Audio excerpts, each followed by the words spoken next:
Have you ever wondered why some women, without saying a word or standing out, exude a magnetic aura that makes it impossible to look away? It's not because of their appearance, status, or social skills. What they possess is a profound inner strength, true confidence. This isn't the rehearsed confidence of performance, but the kind that arises from an awakened inner self, a harmony of mind, body, and soul. Carl Jung called this the journey back to the authentic, primal self, untainted by society, expectations, or wounds. A truly confident woman doesn't just know who she is, she believes in it. This belief isn't born from external validation. It's the result of her inward journey, where she has seen herself, both her light and her shadow, and embraced it all. So what creates this extraordinary confidence, and how do we break free from the facade painted by external expectations and standards? In today's video, I'll show you how Jung explains this phenomenon and how to ignite the process of awakening the goddess within you. Don't look away. We're about to unlock this secret together. The question is, are you ready to face yourself? Number 1. The well-hidden secret. Self-trust. Do you truly trust yourself? Not when you're wearing a stunning outfit or posting a photo captioned, "I'm fine," but in those moments when no one is watching, when no one expects you to perform, when it's just you and the mirror. The truth is, most of us don't truly trust ourselves. Even if we appear strong, decisive, or even inspiring to others, when the roles we play fall away, when night descends and our minds are laid bare, doubt creeps in. We doubt our emotions, our choices, even our very existence. Carl Jung once said that modern humanity no longer faces a crisis of religion or morality, but a crisis of identity, where we lose connection with our true self, the self. And when we lose the self, the first thing to crumble is the deep trust that we can rely on ourselves, that our intuition is valid, that the voice within is not an enemy, but a guide. Imagine you're a lighthouse in a foggy sea. If your light comes from an internal source, you can stand firm through any storm. But if that light is controlled externally, when the waves rise, you lose your way. This is the state of someone living without self-trust. Their light depends on recognition, praise, or the "you should do this" from others. The fear of failure, of judgment, of things going wrong, all stem from this place. Not because you're weak, but because you've learned to place the power to define yourself in others' hands for too long. You become a product of external voices, parents, society, social media, and the culture of instant success. The danger is, we repeat this pattern daily without realizing it. You hesitate to make simple decisions because you're afraid of being wrong. You seek advice from 5 different people, only to remain confused and anxious. You stay silent when something feels off because you're unsure if your feelings are worthy of being voiced. You promised yourself you'd sleep early, yet you're curled up in the blue glow of your phone at 1 a.m., scrolling through things you don't truly care about. You vowed to wake up for yoga, journal, or meditate, but you make excuses like, "I'm busy," or "I'll start tomorrow." These small acts are moments when you quietly break agreements with yourself. Little by little, you form an unconscious belief that your inner voice isn't important enough to honor. Jung called this living from the social mask. When trust in yourself is stolen, you begin to live according to an image you think others want to see. In doing so, the original, authentic, wild and sacred self is forgotten in the depths of the unconscious. Self-trust, therefore, isn't the hollow confidence labeled girl boss or high value. It's an inner state where you can stand in the storm without faltering, because you know who you are and you don't abandon yourself. Like an ancient tree that doesn't need to grow taller to prove its worth, it only needs deep roots. A woman with self-trust doesn't need to try to impress. Her energy commands respect, not because of a loud voice, but because her silence carries weight. Let's look at reality. How many times have you said, "I know what I should do," but acted against it? How many times has your body sent clear signals, anxiety, tension, exhaustion, but you pushed yourself to keep going to avoid disappointing others? When you betray your emotions long enough, your mind and body begin to disconnect. You no longer know what right feels like. Intuition blurs. Decisions become mechanical. You become a machine executing expectations, no longer able to feel yourself. This is why self-trust can't be taught through theory. It must be become. To become someone with self-trust, you must relearn one fundamental thing: listening. Not listening to react or avoid, but listening to understand the whispers of your soul, long ignored after years of neglect.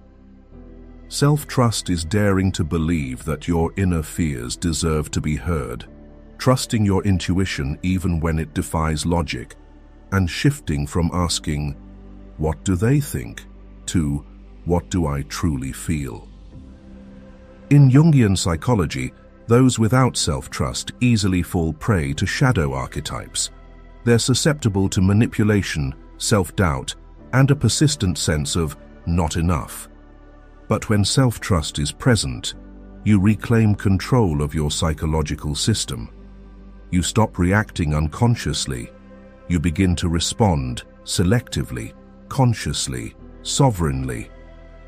And here's a remarkable truth. Self-trust makes a woman magnetic, not in a seductive sense, but in a way that radiates a compelling aura. Self-trust, as Jung implied, isn't a skill. It's a sacred return to a higher, deeper, truer self. No one can give it to you.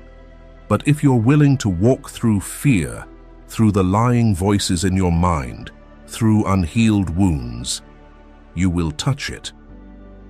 Let these ideas settle for a moment. No need to rush to believe or deny them.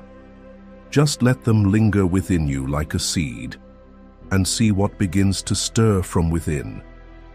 And when self-trust begins to awaken, even with a single nod to your true emotions or a step back from old expectations, you'll uncover an undeniable truth. Within every woman coexist two energies. One is the gentle yet fierce call of the authentic self. The other is the bleeding whisper of unhealed wounds. The question isn't whether you're feminine, it's whether you're living from the goddess within or being led by your cracks. Number 2. The distinction. The woman in goddess energy versus the woman in wound energy. Two types of feminine energy coexist within every woman. One nurtures and radiates. The other bleeds in silence. One draws you closer to your true self. The other keeps you trapped in a defensive mask.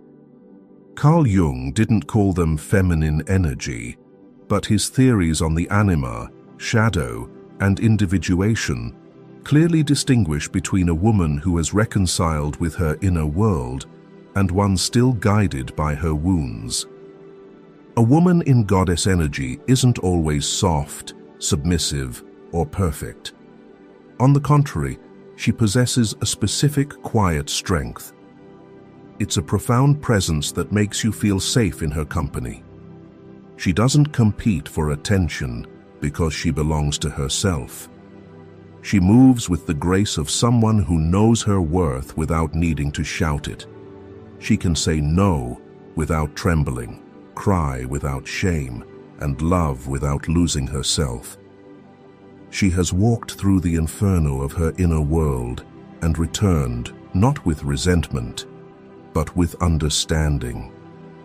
In contrast, a woman in wound energy lives in reaction, in defense. She may appear dazzling, sharp, or high value, but inside she's a trembling girl afraid of abandonment, betrayal, or not being chosen. She needs external validation to feel worthy. She's vulnerable to the smallest rejection, anxious if a text goes unanswered. Deep in her unconscious, she carries a map of love tied to unhealed wounds. Jung called these psychological complexes formed from childhood traumas or past wounds. They don't vanish. They hide in behaviors, words, and choices you think are random, but are expressions of wounds demanding to be seen and healed. Imagine two women entering a party. One glides in like a cool breeze, not trying to draw attention, yet you can't take your eyes off her. Her eyes speak with stillness. Her posture says, "I am here."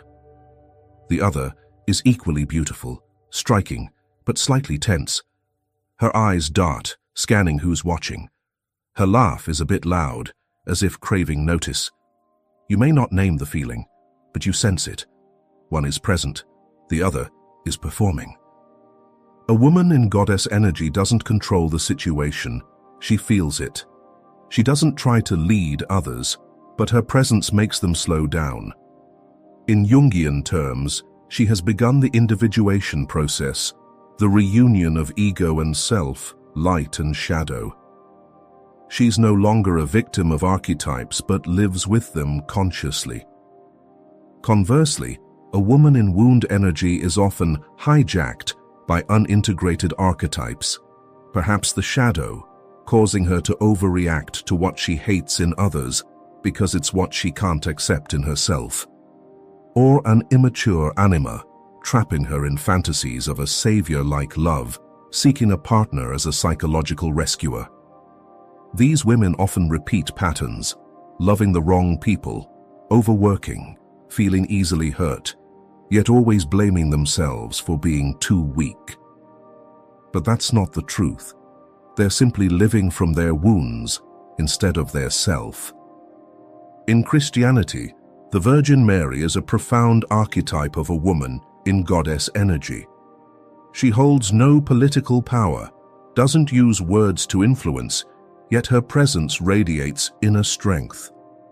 Mary embodies acceptance, absolute trust in divine will, listening to the angel without panic or resistance, and embracing her mission with quiet resolve. Compare this to Eve, the first woman, who is also worth contemplating. Eve isn't bad, but she's a classic symbol of a woman led by wound and unconscious desire. She listens to the serpent, a timeless symbol of the unintegrated unconscious, acting not from conscious choice, but from an unclear complex of power, curiosity, and a desire to transcend limits. That act leads her and humanity into a state of fall, as Jung explained. When the shadow is denied, it controls you from within. If you've ever noticed yourself acting not because you want to, but because you fear being left behind, pause. Write that moment down, in words, thoughts, or a comment below, as a marker for the journey of choosing to live from yourself, not your wounds.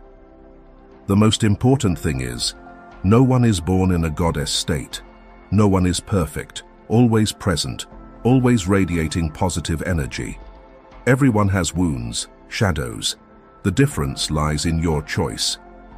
Jung said, "The sole purpose of human existence is to kindle a light in the darkness of mere being." A woman in goddess energy doesn't deny her darkness. She embraces it, understands it, and transforms it into strength. She doesn't need to prove she loves herself because she treats herself like the person she loves most. From the way she speaks to herself each morning to the way she doesn't blame herself for feeling tired. From the way she sets clear boundaries to the way she doesn't abandon herself just because others do. Number 3. Jungian psychology on confidence. If goddess energy is the state of a woman who has transcended her wounds, then confidence is the light reflected from that journey. In Carl Jung's perspective, confidence isn't the hollow repetition of positive affirmations, a straightened posture, or a calculated smile. It is the inevitable outcome of a soul that has found its center. It isn't forged, it is awakened from within. Building on the previous section, where we distinguished between a woman acting from her wounds and one living from herself, we now delve deeper into something Jung alluded to throughout his work. True confidence cannot exist if the ego has not confronted its shadow, if the journey of individuation has not begun, and if the unconscious still controls us from behind the scenes. Imagine a mighty tree. What we see, its trunk, canopy, and fruits, is merely the surface. Its true vitality lies in its roots. A confident woman is like a tree with roots sunk deep into the soil of her soul. Those roots are self-understanding, the acceptance of both light and shadow, and the courage to no longer fear herself. Because of this, she doesn't need to convince others of her worth. She already believes in it. In Jungian psychology, true confidence only emerges when the ego no longer strains to hide wounds. An immature ego constantly seeks to project a perfect, flawless image, leading to performing, straining to display something that doesn't align with the inner self. In those moments, you become tense, easily triggered by the slightest remarks. A casual comment from someone else can shatter you. That isn't confidence, it's defensiveness disguised as confidence. And it's so fragile that a single strange glance can make you waver. Jung pointed out that true strength comes only when we dare to descend into the depths of our soul, where repressed memories, unnamed complexes, and unacknowledged shadows reside. It is this descent that opens the door to ascent. True confidence doesn't lie in external light, but in the ability to step into the darkness without losing your way. Perhaps this is a moment to pause, not to analyze or react, but to feel what is your body telling you as you read this. You might see a sharp, successful, admired woman, but when alone, she cannot bear her silence. Like a magnificent building without a foundation, a single tremor can shake everything. In contrast, a truly confident woman, even if she has failed or lost her way, uses those experiences to gain a deeper understanding of herself and heal more authentically. Jung called this process individuation, the journey where the ego navigates the personal unconscious, confronts the shadow, and reunites with the true self. When this happens, the ego isn't erased, it is placed in its rightful role, no longer a domineering master, but an honest representative of the inner world. From this, confidence arises, not as a mask, but as natural breath. Carl Jung once said, "You are what you do, not what you say you'll do." This seemingly simple statement holds a fundamental truth about human psychology. Trust in oneself doesn't come from theory, but from repeated behavior. No mystical ritual will make you wake up with unwavering self-belief. No positive affirmation is powerful enough without concrete action. Inner trust or self-trust is built when there is consistency between what you say you'll do and what you do. In psychology, This concept relates to inner integrity, where a person feels that their mental system, from intentions and emotions to behaviors, is in alignment rather than in conflict. When you say, "I'll start waking up early tomorrow," but hit snooze again the next day, your mind registers this inconsistency, not as a mere failure and move on, but deeper. Your unconscious begins to doubt your words. If repeated, this process becomes a form of unconscious learning, learned unreliability. It's like a child growing up with parents who break promises. Over time, they stop believing in any commitments, even their own. When you repeatedly fail to follow through on promises to yourself, your body and mind stop expecting. Your intuition stops whispering. You lose motivation because you no longer trust your inner voice. Conversely, every time you keep your word, no matter how small, completing a workout, drinking enough water, not texting someone unworthy, you rebuild an inner bond of trust. The wonder is that your mind registers this immediately. Behavioral studies show that repeated actions create new neural pathways, reinforcing a sense of control and consistency. When you consistently follow through, you gradually feel, "I control my life," fostering inner safety and ultimately confidence. True confidence, therefore, doesn't arise from external validation, but from the assurance that you won't betray yourself. You don't need others to believe in you, praise you, or acknowledge you. You only need to know, "If I say I'll do it, I will." This is the strongest foundation for confidence, built through small, repeated actions every day, not grand declarations. From a behavioral psychology perspective, keeping promises to yourself is akin to establishing a self-reinforcing system. Each completed action, as intended, creates an internal reward, a sense of control, autonomy, and worth. This not only boosts self-esteem, but also helps the brain build realistic trust based on experience, not false beliefs or vague hopes. Imagine yourself as both the leader and the citizen of your inner nation. If the leader constantly makes and breaks promises, the citizens will rebel, chaos will ensue, and no one will follow orders. But if every promise, no matter how small, is kept, the inner society becomes orderly, peaceful, and vibrant. That is the mental state needed for confidence to arise naturally. So, how do you build this resilient inner nation? How do you make every promise to yourself a foundation, not a fleeting breeze? The answer lies in the journey we're about to embark on together. Concrete steps to sow trust from within, slowly, sustainably, and authentically. Number 4. The secret to building self-trust. If every promise you keep to yourself is a brick, then self-trust is the inner home built from those bricks. And no home stands strong without a foundation. Keeping your word to yourself may seem simple, but it is the foundational act where you lay the first brick for a reliable self, a deeper ego, an inner life that doesn't easily waver. Secret number 1. Keep your word to yourself.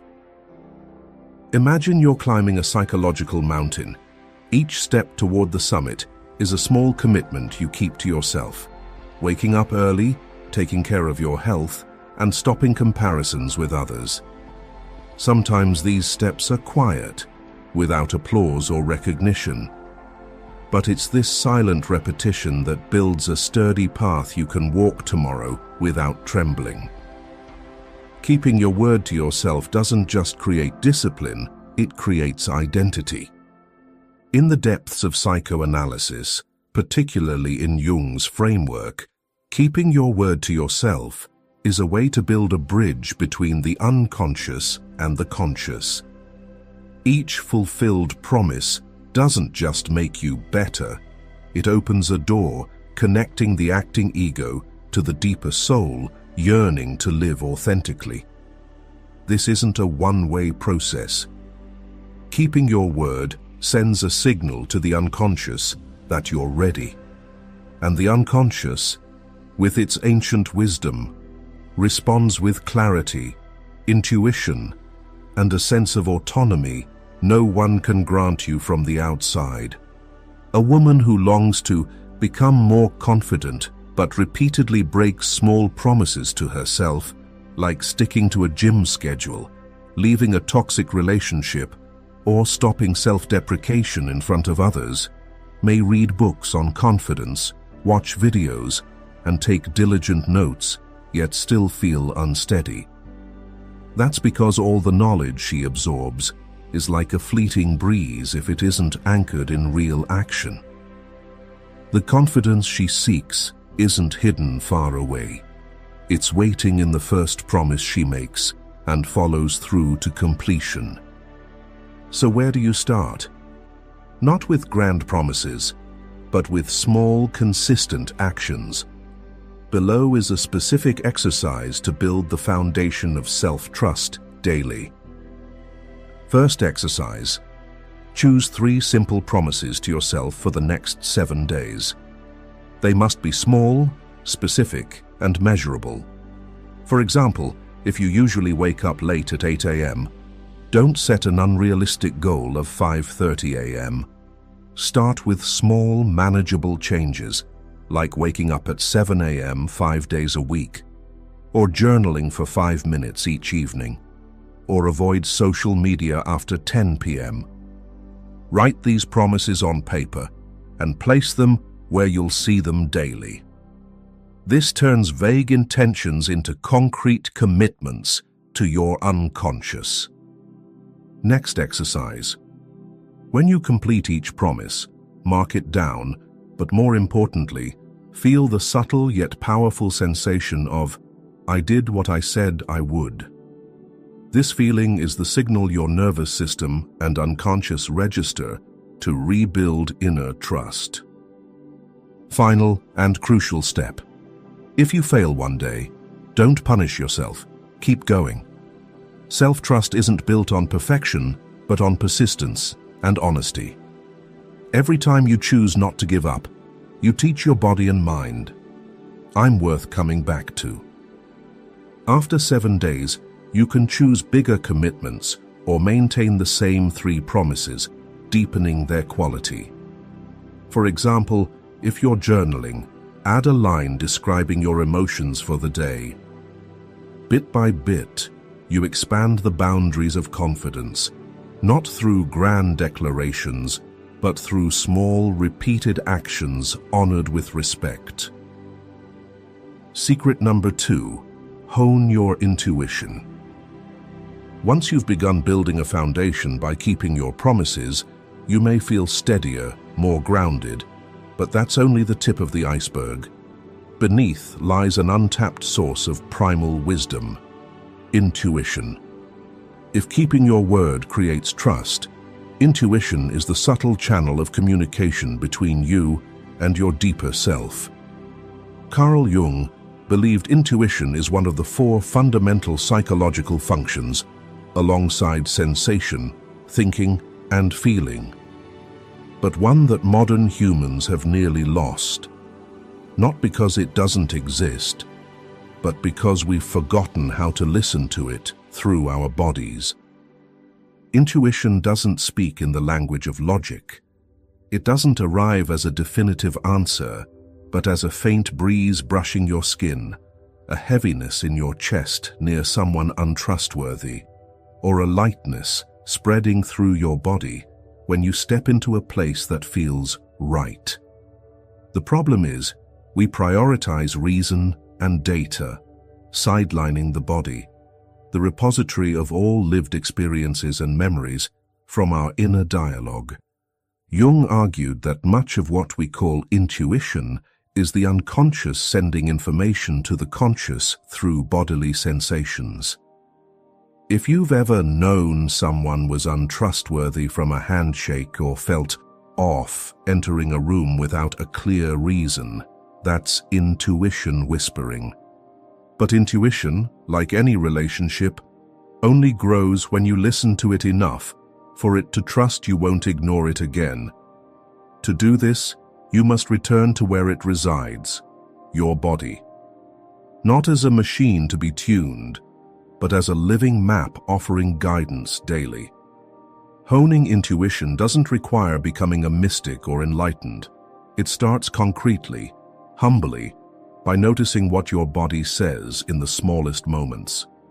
For example, before making a decision, instead of seeking multiple opinions, sit quietly for 3 minutes. Place your hand on your chest, breathe deeply, and ask, "If I choose this, how will it feel in my chest?" If your chest feels light, your heart warm, your body expansive, it may be the right choice. If you feel anxious, a knot in your stomach, or a stiff neck, you might be forcing yourself into something misaligned with your inner truth. These aren't random physiological responses. They're the wordless voice of the unconscious, the result of thousands of lived experiences stored and encoded in your body's reflexes. Another simple yet powerful exercise. For 7 days, choose a quiet moment each day, silence all noise, sit down and ask, "What is my body feeling?" Don't analyze, don't judge, just notice. Write down one adjective. Over time, you'll start to hear more clearly, and one day at a critical crossroads, you won't need to ask anyone else. You'll know, because your body has become a trusted companion. Secret number 3, set boundaries to protect inner trust. At this point, something inevitable happens. You start noticing what harms you, things you once overlooked. Not because the world suddenly turned more toxic, but because you've stopped numbing yourself, stopped pretending you're fine, stopped ignoring your inner signals. And at that moment, you need something essential to protect this awakening: boundaries. Carl Jung didn't frame boundaries as a social skill, but as a spiritual act. In his language, every interaction with the external world reflects your inner relationship. When you allow others to repeatedly invade, belittle, or hurt you, it's not just a matter of weakness. It's a clear sign that your inner self-worth is wavering. And when boundaries erode, self-trust collapses. How can you trust someone who doesn't protect themselves, even if that someone is you? Imagine you're the gatekeeper of a sacred temple. Inside that temple are your intuition, clarity, identity, and dreams. If you let anyone enter, create chaos, bring manipulative or draining energy, you're desecrating that sacred space.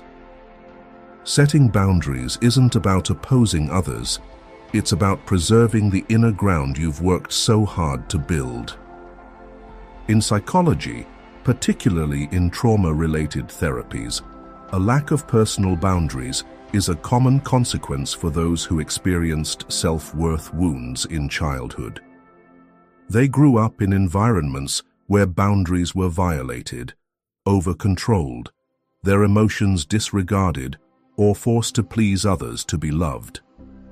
As adults, they repeat this pattern, yielding, diminishing themselves, staying silent, enduring, as if it's the only way to survive.